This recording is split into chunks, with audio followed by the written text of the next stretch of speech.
Aye, aye, Captain. I can't hear you. Aye, aye, Captain.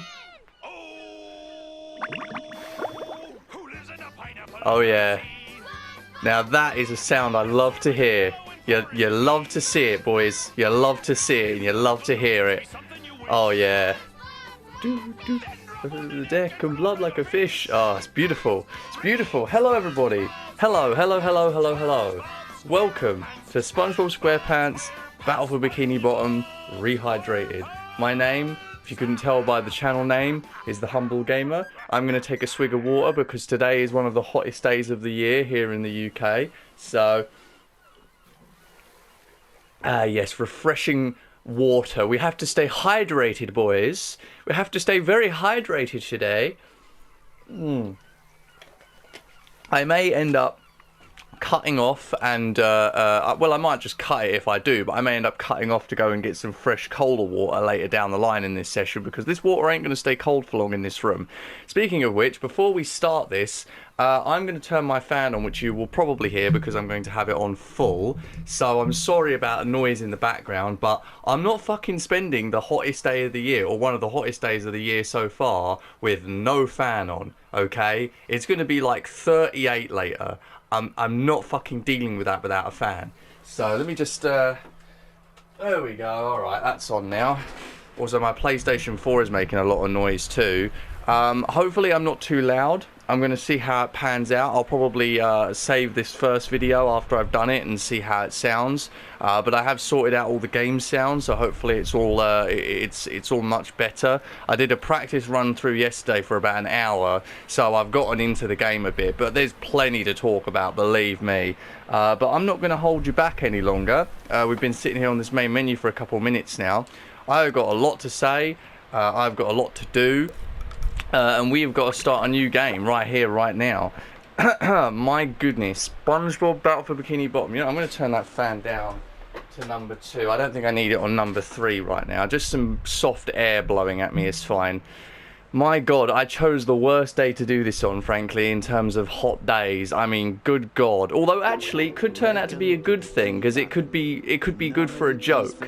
You know, like, oh yeah, no, it's about SpongeBob Rehydrated. You know, we have to stay hydrated on the hottest days of the year. So, speaking of which, I already need another drink of water. Holy crap. Okay, let me get into the gist of things here and talk about Battle for Bikini Bottom. So, I've spoken about Battle for Bikini Bottom as well as other SpongeBob games before. I used to play them when I was a kid. They were some of the first games that I really played and enjoyed on the PlayStation 2, right? So, as a very young child, I used to watch my brother play Xbox and Nintendo 64 and PlayStation. And then when the PlayStation 2 came out, my brother got one of those, and I used to watch him play games on that. But it wasn't until about 2004, 2005-ish that I actually got to play a PlayStation 2 myself. So, although I picked up a controller and really dug into something at that point anyway. And SpongeBob was one of the first games that I did that with. It was specifically Battle for Bikini Bottom. And also the movie game as well, because the movie had just come out, the movie game had released alongside it, and because of the movie game I found out there was another game too called Battle for Bikini Bottom, so I ended up playing both of them. I never finished the movie game back then, but I did finish Battle for Bikini Bottom. So Battle for Bikini Bottom may have been one of my earliest games that I ever finished, although those memories are blurry, so I can't say I know for sure. But yeah, so Battle for Bikini Bottom and I go way back, and it was one of my childhood favourite games that I used to play all the time. So it's nice to get a remake. I'll explain actually how this remake was not how it was made, but how it came to be. I read this on Twitter from the devs. Apparently, it was they were watching people playing a speedrun of the old version, the original game, on GDQ, Games Done Quick, back in 2017. And they realised that there was a huge cult community around this game. You know, there was a huge community of people that absolutely loved it, and would love a remake. So they decided to make a remake. And I don't know, I guess maybe it was worth it.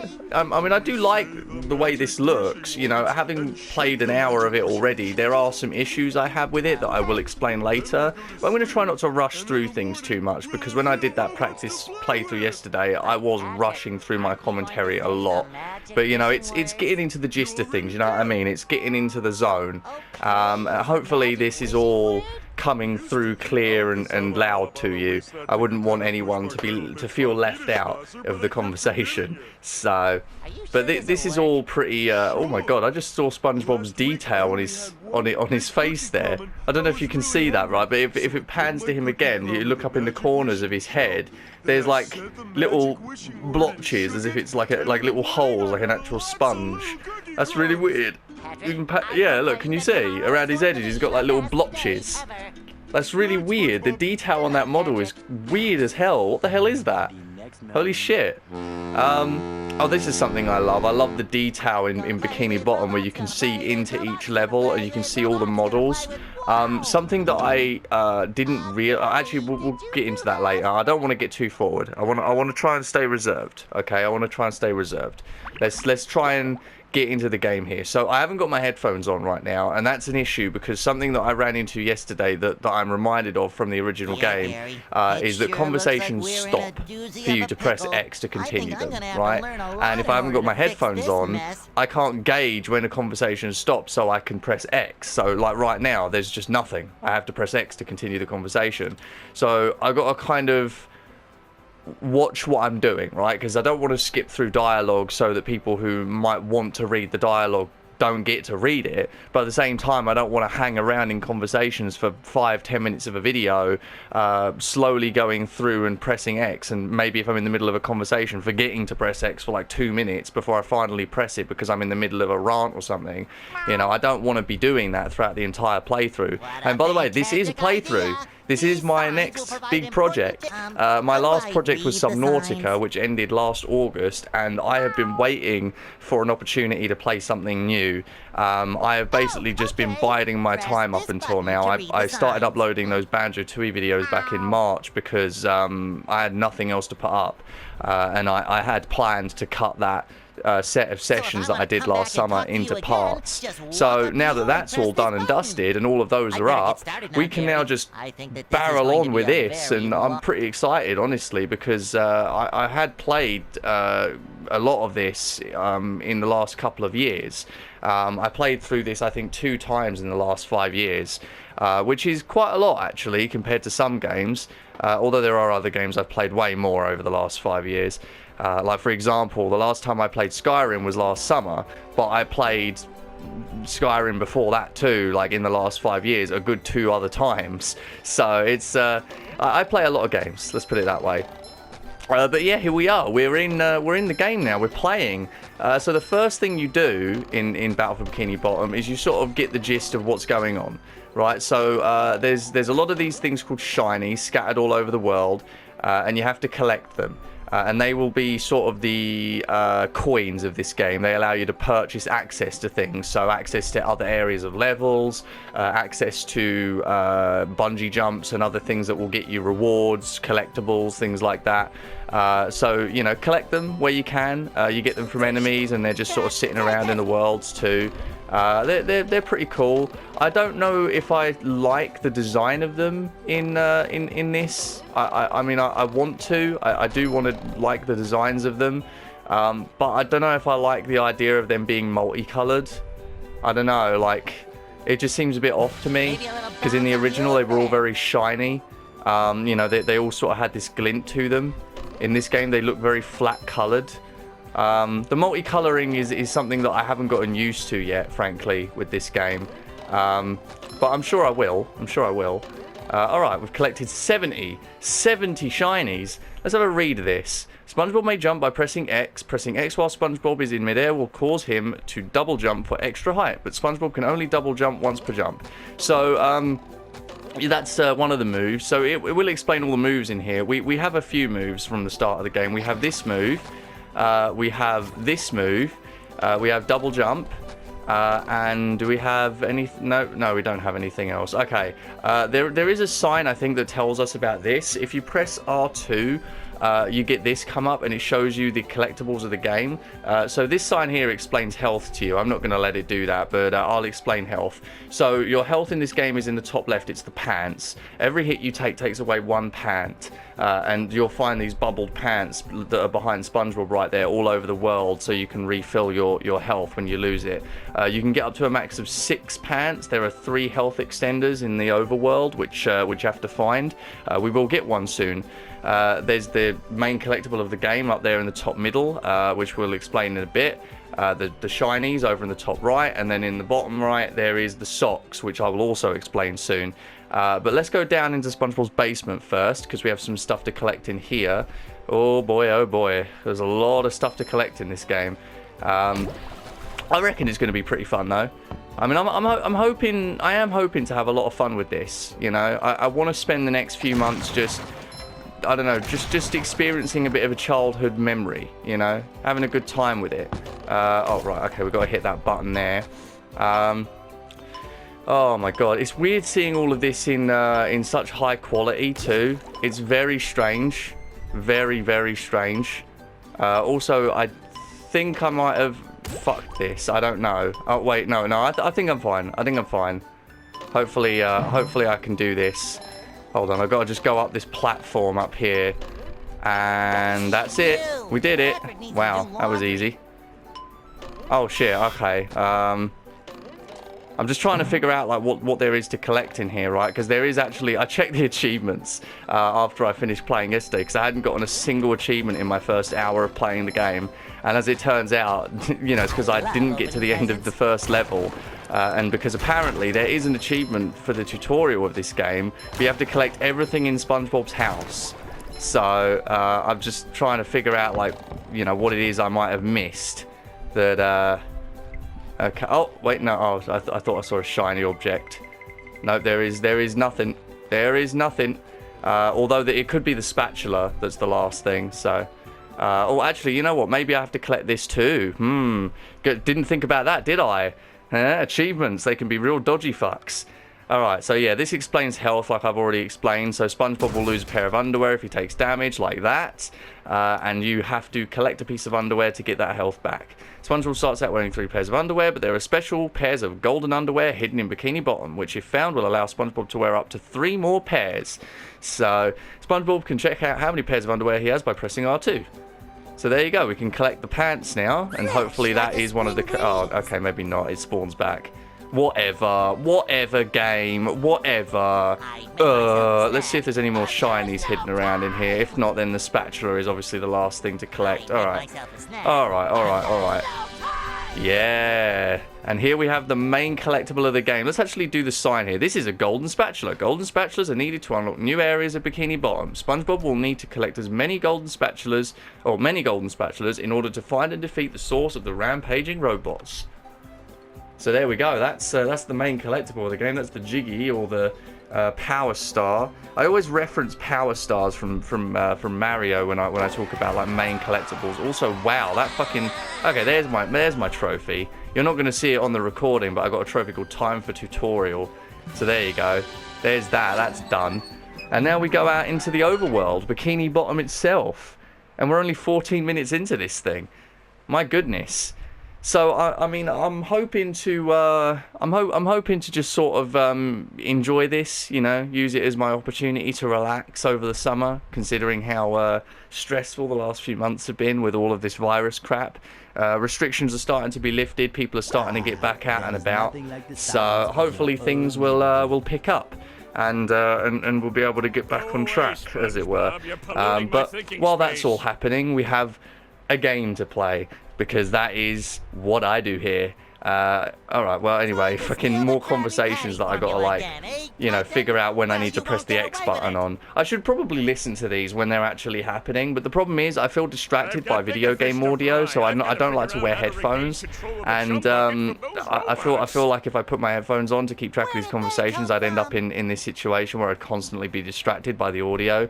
Although I must say, I did put the headphones on yesterday for a brief moment, and the everything about the audio video is great. Everything fits together so well into this sort of colourful world. Although it's very weird to go from the flat colours of the original to this sort of multi-layered, multi-coloured version of the world. But I still think it's pretty neat, though. You know, it's a neat style. And I think it's specifically designed after what the new movie is going to look like, the new SpongeBob film, the Camp Coral, I think it's called. Speaking of which, while I've got the opportunity to mention it, my relationship with SpongeBob in terms of the series, right? Because obviously I've talked about my relationship with the games, but I haven't talked about my relationship with the actual TV series. I obviously, as with many kids who grew up through the late 90s and early 2000s, I grew up with SpongeBob. I used to watch it all the time. And I mean, even when the show aired in 1999, I was watching the first season.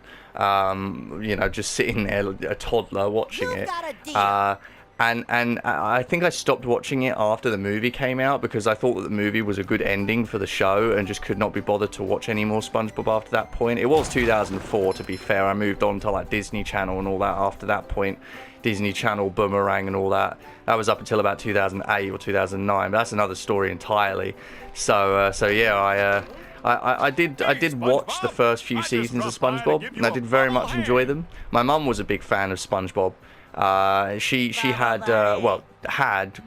She was when she was alive, I guess she had them, but we still have them today. They're just boxed up. But she had a bunch of SpongeBob plushies. She used to collect them, and she has or had I think 10 or 11. One was life size. Or the biggest one was life size. The smallest one was just a little keychain plushie. And they're all very, very cute. But one of them, which is very strange, right? And this is another thing I've got to mention before this video's over. There was a collectible version of Battle for Bikini Bottom, which I think might have been a Blockbuster exclusive. And I got it. I had it. Or actually, no, it wasn't Battle for Bikini Bottom. It was the movie game, right? When the movie game came out in 2004, I think there was a Blockbuster exclusive boxed version of it, right? And to this day, I have never found a picture to confirm its existence, but I know I purchased it. I absolutely know I bought that version of the game from Blockbuster. And it was a box. It was a cardboard box, and it had a little flappy window on the front, right? You opened up the flap on the front. It had like a little Velcro thing keeping it shut. And inside there was like a little plastic clear window. And through that window you could see a plushie, a SpongeBob plushie. And behind that plushie was packed the movie game in its case and everything with all the manual and stuff. I still have the game. I have the original copy that I had from when I bought it, but the box and the plushie disappeared. I'm pretty sure the plushie is with the rest of the SpongeBob plushies that we packed away after Mum died, but the box vanished, and I have no idea where it went. So, just a weird thing from my childhood that I have no idea what happened to it. So, there you go. But anyway, we're in Bikini Bottom. We're reaching to a point now where I'm not sure if I'm actually going to get to start Jellyfish Fields or not before this is over. But actually, no, we're not, because there's other stuff to do with Bikini Bottom. But there's like a lot of stuff to talk about out here anyway, and we have to do the whole tutorial thing, you know. People who watch this who haven't played the game before might want to know what's going on. You know what I mean? So. But yeah, so we've got some explanations going on out here. Obviously, Bubble Buddy here explained this move, the triangle one, which I've just used to break some boxes. So you get the idea of that. Patrick over here is the one who wants the other collectible item in the game that isn't spatulas, the one from the bottom right on the collectible screen I showed you, the socks. Hey Patrick, nice sock. What sock? The one you're standing on. Oh wait, why am I reading this? Do you know what? I didn't even know he was going to say what sock. I think I subliminally remembered it from yesterday. That one. Oh dear, oh dear. Fucking Patrick and SpongeBob with their dialogue. Always perfect. What's the name of the actors that do their voices? Tom Kenny and Well, they're more lost. oh, what fucking... Is it Patrick Warburton? No, it's not Patrick Warburton, is it? Fucking... I don't know. I can't remember the name of Patrick's voice actor. I'm an idiot. Sure thing, Patrick. Sure thing, Patrick. What are best friends for? Alright, well, there you go. So, we have to collect 10 socks, and every... Well, no, we don't have to collect 10 socks. There's more than 10 socks in the game, but for every 10 socks we collect, he'll give us a golden spatula. Spatula? Yeah, spatula. Bless you. Bless you. Fucking great. Well, there you go. Anyway, so that's all the collectibles are basically explained in the game. We've got a few things to collect in this place before we head off to the first world. But that is it for this video. I'm going to leave it there. Each episode of this series, episode of this series is going to be like 20 minutes, just so that you know. And hopefully we get to just enjoy ourselves a bit. I hope I haven't been too frantic or fast-paced or whatever today. Hopefully it was all good. But I will see you in part 2 of SpongeBob SquarePants Battle for Bikini Bottom Rehydrated. And don't forget to stay hydrated, everybody.